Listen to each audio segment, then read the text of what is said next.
acclamer le Seigneur. Gloire à Dieu. Combien d'entre vous êtes contents d'être ici pour adorer le Seigneur? Je ne vous entends pas. Amen. Acclamons le Seigneur. Gloire à Dieu. Donc, on vous souhaite la plus cordiale des bienvenues au sein de l'Église La Mission. Nous sommes là pour célébrer Christ dans un premier temps, célébrer non seulement sa naissance, mais également sa vie, parce qu'il vit encore, il règne encore aujourd'hui. Peut-on encore une fois acclamer le Seigneur parce qu'il est vivant? Il n'est pas juste né, mais il est encore vivant. Si tu le crois, mets-toi sur tes pieds puis acclame le Seigneur dans le nom puissant de Jésus. Alléluia! Donc, si la santé vous le permet, vous allez rester debout, s'il vous plaît. Si la santé vous le permet, nous allons rentrer tout de suite dans les Saintes Écritures. Donc, je vous invite à vous tourner dans l'Évangile de Matthieu. L'Évangile de Matthieu, nous allons lire à partir du verset 18, mais c'est moi qui vais faire la lecture, donc vous allez suivre avec moi. Donc, Matthieu chapitre 1, à partir du verset 18. Ce passage me servira de la prédication aujourd'hui. Donc, je lis pour vous. Voici de quelle manière arriva la naissance de Jésus. Marie, sa mère, ayant été fiancée à Joseph, se trouva enceinte par la vertu du Saint-Esprit. Avant qu'ils eussent habité ensemble, Joseph, son époux, qui était un homme de bien, et qui ne voulait pas la diffamer, se proposa de rompre secrètement avec elle. Comme il y pensait, voici un ange du Seigneur lui apparut en songe et dit : « Joseph, fils de David, ne crains pas de prendre avec toi Marie, ta femme, car l'enfant qu'elle a conçu vient du Saint-Esprit. Elle enfantera un fils et tu lui donneras le nom de Jésus. C'est lui qui sauvera son peuple de ses péchés. Tout cela arriva afin que s'accomplisse ce que le Seigneur avait annoncé par le prophète. Voici, la Vierge sera enceinte. Elle enfantera un fils et on lui donnera le nom d'Emmanuel, ce qui signifie Dieu avec nous. Verset 24. Joseph, s'étant réveillé, fit ce que l'ange du Seigneur lui avait ordonné et il prit sa femme avec lui. Mais il ne la connut point jusqu'à ce qu'elle eût enfanté un fils auquel il donna le nom de Jésus. Dans la même position, je vais simplement prier pour le message. Père éternel des armées, Yahweh, notre Dieu créateur, voici vient le temps de t'écouter. Et Seigneur Dieu, à travers ce message, nous voulons te glorifier, certes, mais également nous voulons appliquer ce que tu veux nous enseigner aujourd'hui. Dispose nos cœurs à t'adorer, dispose nos cœurs à t'écouter également. Je m'accorde avec ton assemblée ici présent. Nous te demandons pardon, Seigneur Dieu, si toutefois nous nous sommes éloignés de toi. Car justement, ta venue, c'est pour nous réconcilier avec toi. Ainsi donc, Seigneur Dieu, nous déclarons ensemble que nous sommes réconciliés avec toi. Ainsi, Seigneur Dieu, daigne nous bénir par le biais de ce message dans le nom puissant de Jésus. Amen. Vous pouvez vous asseoir. Donc, vous savez bien que la plupart d'entre nous, nous connaissons les passages qui parlent de la naissance de Jésus.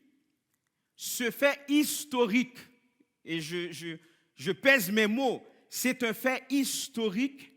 Eh bien, ce fait historique ne vieillit jamais. Jamais, jamais. C'est une histoire qui parle de pouvoir. C'est une histoire qui parle de bonté, de magnificence, d'amour, d'espérance et surtout de délivrance. C'est ce qu'on voit à travers le texte que nous venons de lire.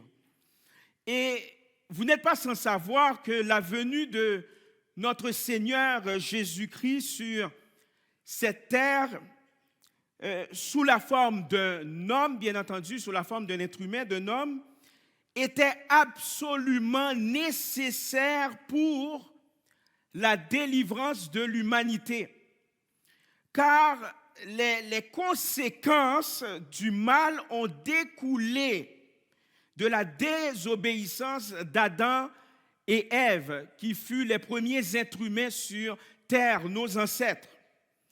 Et leur désobéissance a instauré la séparation avec Dieu, a instauré le mal à travers le monde. Donc la séparation de Dieu et l'humanité.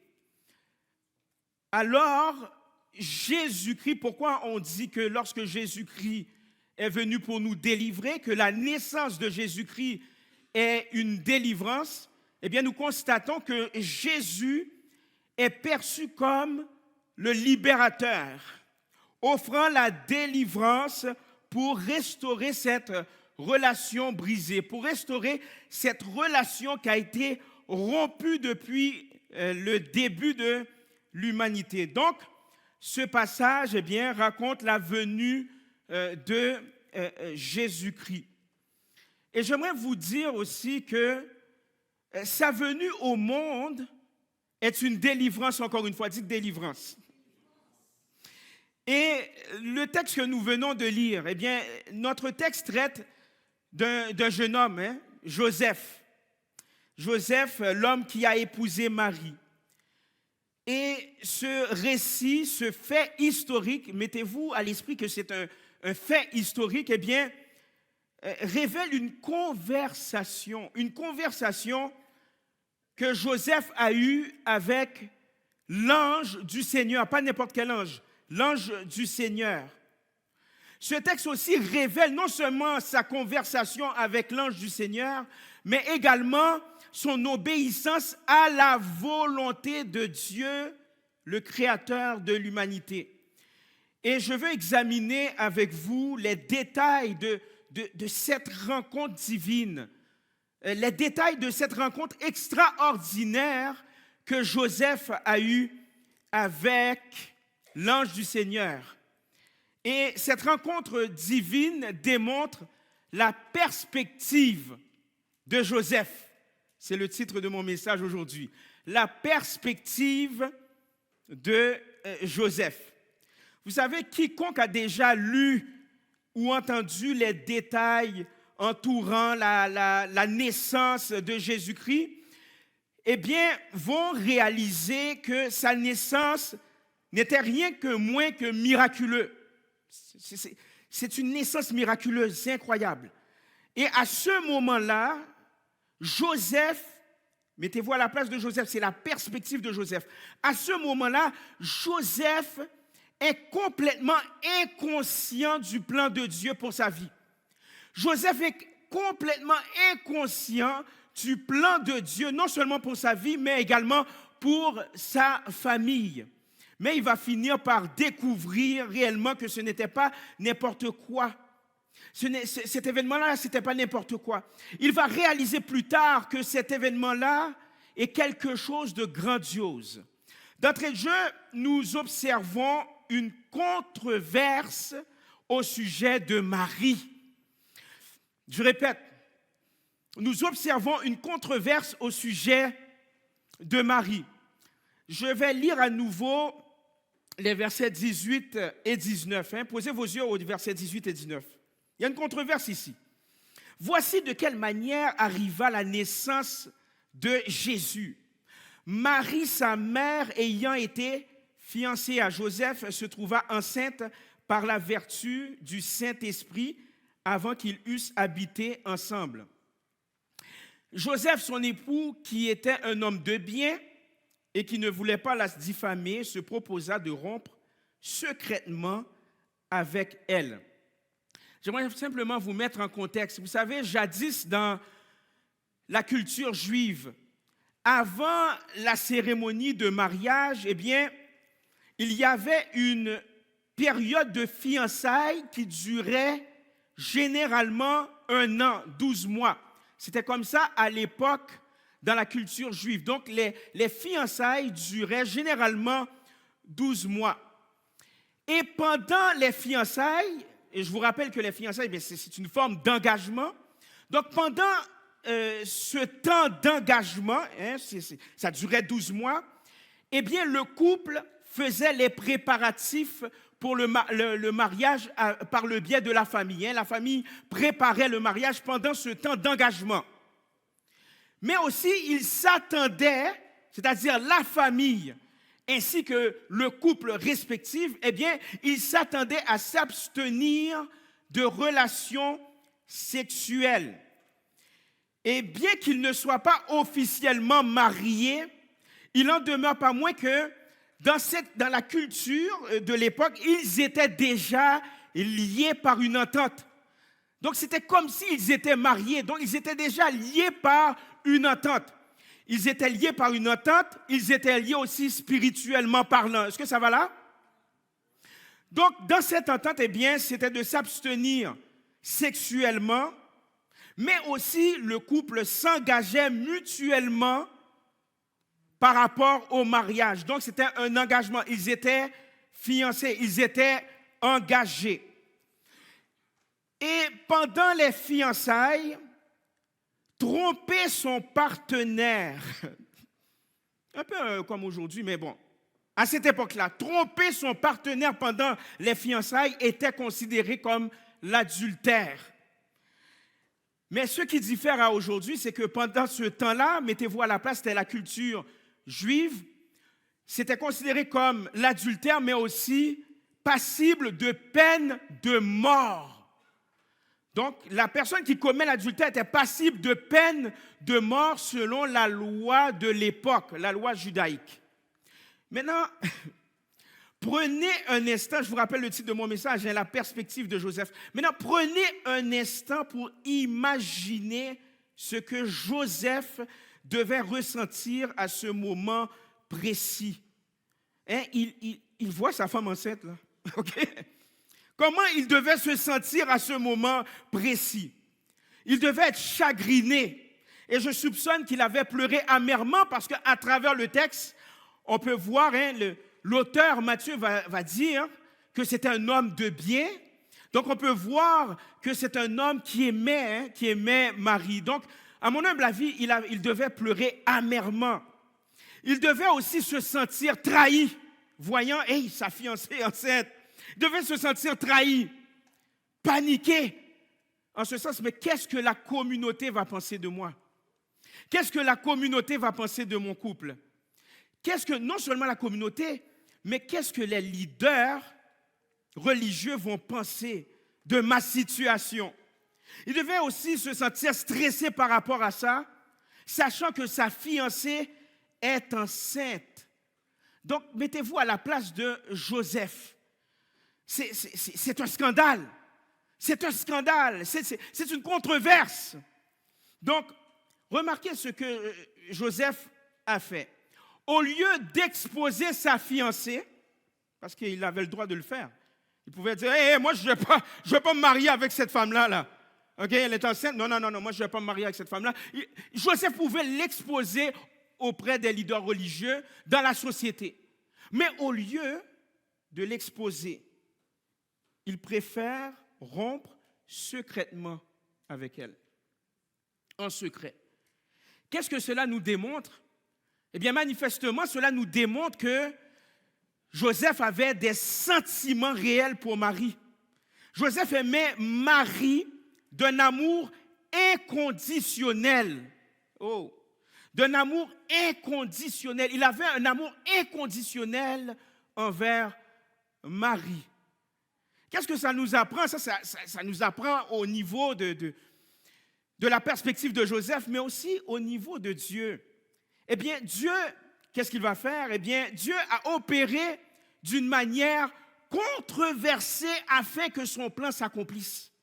Oh, je répète. Dieu a opéré de manière controversée afin que son plan s'accomplisse. Dieu ne va pas toujours agir de manière orthodoxe. Certaines fois, Dieu va utiliser de la controverse pour faire avancer son plan. On découvre aussi une pensée réconfortante ici pour nos vies, en ce sens que, vous savez, Dieu a un plan pour vous tous. Ne pensez pas que Dieu n'a pas de plan pour vous. Dieu a un plan pour vous tous. Et la pensée qui nous réconforte à travers ce récit, c'est que nous ne pouvons pas voir toutes les subtilités du plan de Dieu pour notre vie. J'en conviens, moi le premier, j'aimerais comprendre tout ce que Dieu veut faire dans ma vie. J'aimerais voir tout le plan. Certaines fois, Dieu va simplement vous montrer la vision, mais ne va pas vous montrer la démarche. Certaines fois, Dieu veut vous montrer la démarche, mais ne va pas vous montrer the great picture, le grand plan de Dieu. Donc, certaines fois, nous ne pouvons pas comprendre toutes les subtilités du grand plan de Dieu pour notre vie. Et il arrive fréquemment que nous ayons l'impression que la vie est plus difficile que joyeuse. On se dit que hey, c'est extrêmement difficile pour moi, il y a de la controverse dans ma vie, comment Dieu peut m'utiliser, comment Dieu peut avoir un plan de par ma vie, de par ma situation. Mais pourtant, Dieu peut utiliser cette situation pour faire avancer son plan. Amen. Pourtant, même lorsqu'on traverse les périodes les plus difficiles, nous pouvons nourrir l'espoir que le Seigneur a déjà arrangé la situation. Ah oui, oui, dis-toi dans ton esprit que Dieu a déjà arrangé la situation. C'était difficile pour Joseph de voir sa femme, ou du moins, excusez-moi, sa fiancée enceinte. Mais dans les lieux célestes, dans le grand plan de Dieu, Dieu avait déjà arrangé la situation. Est-ce que vous êtes là? Donc, si Dieu l'avait fait dans la vie de Joseph, il le fait également pour vous. Dites-vous, qu'est-ce que je suis en train de vivre? C'est peut-être une forme d'injustice. Peut-être je vis les conséquences de mes erreurs. Mais dites-vous que si vous êtes en Jésus-Christ, si vous avez fait la paix avec Jésus-Christ, Dieu a déjà arrangé la situation. Si vous n'avez pas fait la paix avec Jésus-Christ, depuis que vous dites, dès maintenant, je fais la paix avec toi, Jésus, Dieu a déjà arrangé la situation. Parce que Dieu savait déjà qu'ici même, tu allais donner ta vie au Seigneur Jésus-Christ. Lorsqu'il y a maintenant confusion ou doute, nous devons continuer à faire confiance au Seigneur. Je sais que ce n'est pas facile. J'ai vécu dernièrement une période de confusion, de doute. Mais l'Esprit de Dieu m'a dit, fais-moi confiance. Dieu vous dit, faites-lui confiance. Joseph devait faire confiance. Et c'est ce que nous allons voir là tantôt. Après quoi, nous observons une confirmation venant de Dieu. Verset 20. Comme il y pensait, voyez-vous, ça travaillait dans son esprit, dans sa tête, comme il y pensait. Voici un ange du Seigneur lui apparut en songe et dit, Joseph, fils de David. Et combien d'entre vous, vous aimeriez entendre votre nom lorsque Dieu vous parle? Joseph, fils de David, ne crains pas de prendre avec toi Marie, ta femme. Voyez-vous, il prophétise, c'est avec ta femme. C'est ta femme. Car l'enfant qu'elle a conçu vient du Saint-Esprit. Alors Joseph, ici, nous pouvons voir que Joseph essaye d'élaborer un plan. On le voit ici, comme il y pensait. Donc, Joseph, essayant de faire ses plans, le Seigneur avait un autre plan. Certaines fois, on fait notre propre plan, n'est-ce pas? On vit certaines situations difficiles et puis on va cogiter, hein? On va faire notre propre plan, mais sache que Dieu a un autre plan pour toi. Et son plan est meilleur que ton propre plan. Le plan de Dieu était meilleur que le plan de Joseph, parce que le plan de Joseph, c'était de rompre avec elle secrètement. Mais pendant qu'il pensait, mais comment je vais rompre avec elle, en même temps, je ne veux pas la diffamer. C'était une période d'angoisse pour lui. Mais Dieu avait un autre plan. Dieu avait un autre plan. C'était quoi le plan, en fin de compte? Une partie du plan. Eh bien, un ange de Dieu est apparu avec une excellente nouvelle. En ce sens qu'il n'y avait pas de raison de craindre d'épouser Marie, car elle n'avait pas été infidèle. C'est ça que le ange lui dit. Ne t'inquiète pas, Marie ne t'a pas trompé. Marie n'est pas allée voir ailleurs. Écoutez, sincèrement, là, je vous ai dit ça, là, lorsque j'ai voulu annoncer le message d'aujourd'hui. Marie arrive, enceinte, elle dit, c'est l'Esprit de Dieu qui m'a mis enceinte.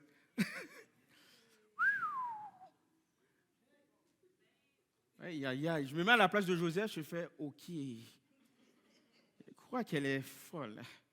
Vous comprenez? C'est OK. Dans quoi je me suis embarqué, là? Est-ce que vous comprenez? Dans quoi je me suis embarqué? On aurait tous agi de la même façon. D'autres hommes auraient exposé Marie, là. Hein? Il y a des hommes qui l'auraient exposé. Ah ouais, tu as fait ça? Laisse-moi t'exposer devant la communauté. Mais il a fallu un ange pour le rassurer. Surtout dans cette situation-là. Il a fallu du surnaturel de Dieu. Okay? Dieu a opéré de manière surnaturelle pour rendre enceinte Marie, mais il a fallu aussi du surnaturel pour rassurer Joseph. Donc tout cela était dans le plan divin de Dieu. Dites plan divin de Dieu.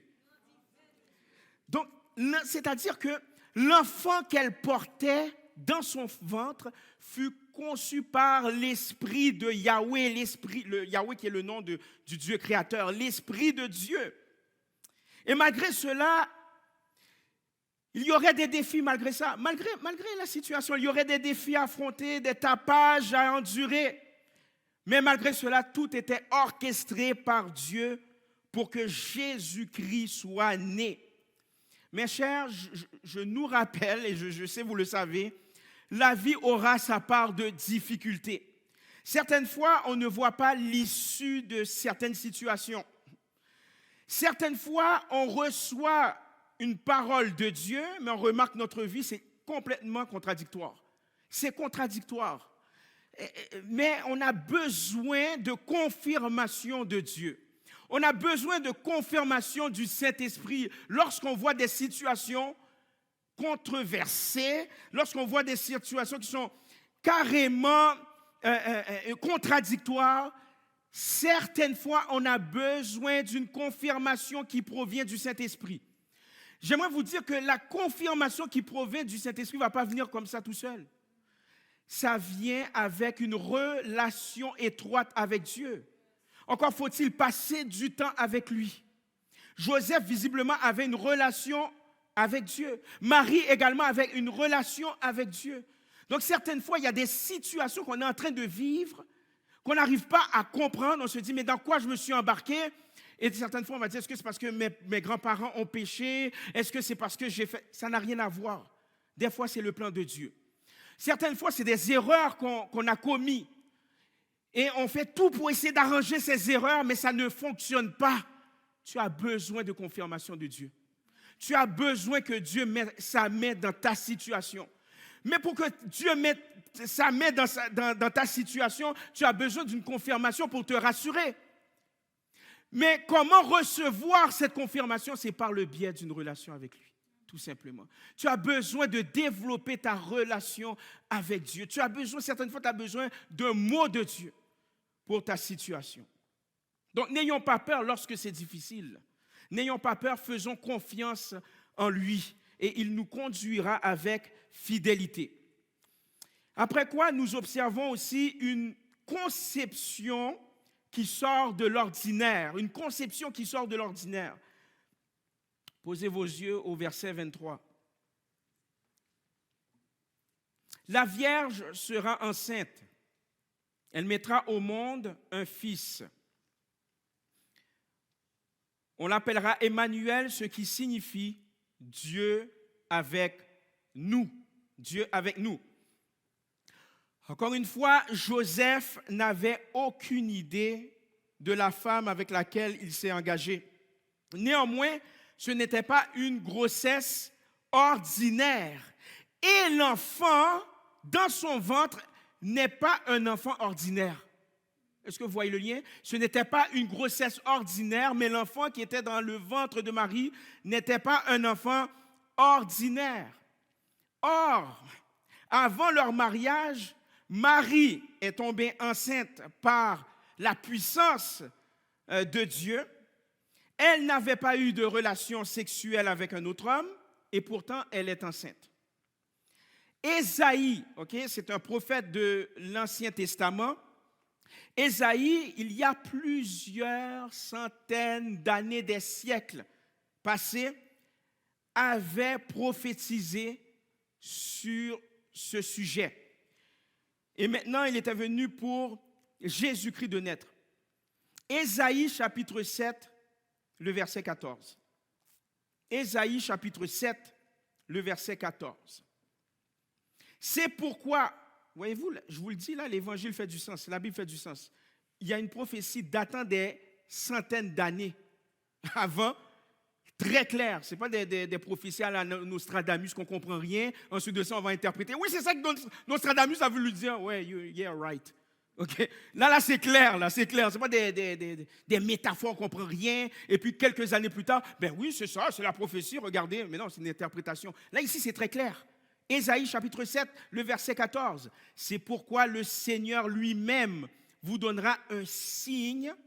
Voici la jeune fille, parce que Marie, c'était une adolescente dans ce temps-là, la jeune fille deviendra enceinte. Elle enfantera un fils et lui donnera le nom d'Emmanuel, Dieu avec nous.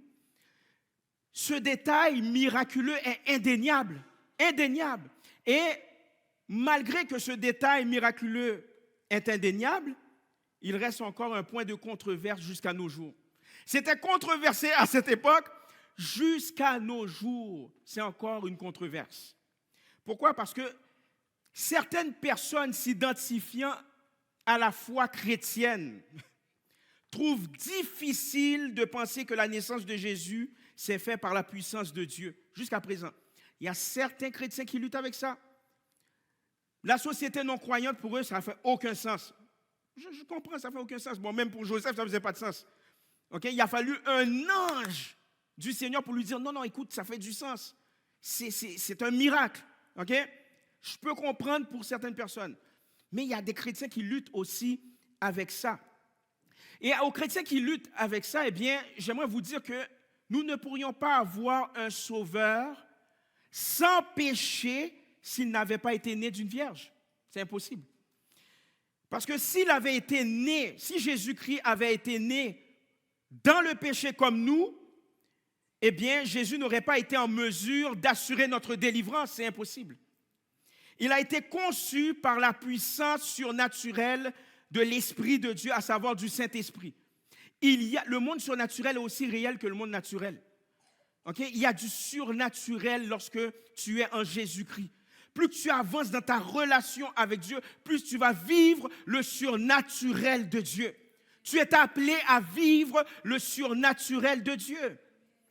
Je nous rappelle encore une fois qu'Emmanuel signifie Dieu avec nous. Cela nous rappelle l'humanité de Jésus-Christ. Dieu a pris la forme d'un être humain, Dieu avec nous. Et sa naissance n'était pas ordinaire. Ce n'était pas seulement un autre enfant. Il ne faut pas le voir ainsi, le petit bébé Jésus, un autre enfant. Il est venu comme Dieu dans la nature humaine. Il est venu comme le Dieu homme parfait. Il est né d'une vierge conçue par le Saint-Esprit. Maintenant, en Jésus-Christ, Dieu est venu vivre parmi nous et c'est à travers lui que nous percevons concrètement la présence de Dieu dans une forme humaine. Donc, mes chers amis, il faut le croire. Il faut le croire. Et il y a une raison pour laquelle cette conception est arrivée ainsi. Nous observons également que l'enfant miraculeux, l'enfant divin à venir a un nom. Il a un nom. Au verset 21 à 23, nous remarquons que l'ange continue à parler avec Joseph. Il continue à s'entretenir. C'était une conversation qu'il avait avec Joseph. Et il commence à réaliser que cette naissance, dans cette conversation, il va réaliser que cette naissance n'est pas n'importe quoi là. Cette naissance n'est pas ordinaire. Ce n'était certainement pas un enfant ordinaire. Et l'ange, pendant la conversation, eh bien, l'ange déclare que Marie produira un fils, celui que le monde a tant désiré voir et attendu. Il sera connu du nom de Jésus. Verset 21. Elle enfantera un fils et tu lui donneras le nom de Jésus. C'est lui qui sauvera son peuple de ses péchés. Quel beau nom Jésus, n'est-ce pas? Quel nom puissant. C'est un nom puissant, Jésus. Mais j'aimerais vous rappeler que dans ce temps-là, Jésus est un nom commun. Okay? C'est un nom commun. Jesus, hein, c'est la forme grecque du nom hébreu Josué, qui veut dire libérateur. Néanmoins, à la naissance de Jésus, à partir de sa naissance, bien que c'était un nom commun, mais à sa naissance maintenant, le nom Jésus, qui était un nom commun à cette époque, au même titre au Québec, c'est Tremblay, c'est un nom commun. Donc maintenant, à sa naissance, le nom de Jésus est devenu un nom spécial. Le nom de Jésus est devenu un nom tout-puissant. Le nom de Jésus est un nom qui est synonyme de pouvoir, synonyme de délivrance. C'est un nom spécial, c'est un nom prééminent. Car le nom a été choisi par Dieu. Et ce nom parle de qui Dieu est, qui il est. Et Jésus est le nom connu dans le ciel, reconnu par les anges. C'est le nom apportant la peur à Satan, l'adversaire, le diable. Jamais ce nom a perduré dans le temps, siècle après siècle, en parlant de Jésus-Christ. C'est toujours le nom qui réconforte ceux qui sont plongés dans le désespoir. C'est toujours le nom qui offre la délivrance à ceux qui ne connaissent pas Dieu. C'est toujours le nom qui anime l'espoir aux désespérés. C'est toujours le nom qui guérit les malades. C'est toujours le nom qui apporte la joie aux opprimés. C'est toujours le nom qui nous ranime. C'est un nom à la fois aimé et haï. Décrié par le monde, honoré par ceux qui croient en Dieu. C'est le nom accepté et repoussé. C'est le nom dénigré et acclamé. Mais Jésus demeure le nom au-dessus de tout nom, à savoir Jésus-Christ. Si tu le crois, acclame le Seigneur, parce qu'il est ton sauveur. En guise de conclusion, les versets 24 et 25 soulignent que Joseph a totalement accepté la volonté de Dieu pour sa vie. Il a totalement accepté la volonté de Dieu. Bon, moi, à sa place, j'aurais accepté. Je vois un ange du Seigneur qui se présente devant moi. Je pense que je vais accepter. Mais en même temps, il a accepté parce que ça fait du sens. Il a accepté également parce qu'il est aussi dans une culture qui attend la délivrance de son peuple. Qui en fait n'était pas uniquement la délivrance de son peuple, mais de l'humanité. Donc il finit par accepter parce que, je vous rappelle, évangile veut dire bonne nouvelle, donc ça fait du sens pour lui. L'évangile fait du sens, ça fait du sens pour lui. Et Joseph a fini également par comprendre la signification de la naissance de Jésus-Christ. Et il va finir par se concentrer sur le plan de Dieu pour sa vie. Et par la foi en Jésus, nous présentement, par la foi en Jésus, restons focalisés sur la vision que Dieu a tracée pour nos vies.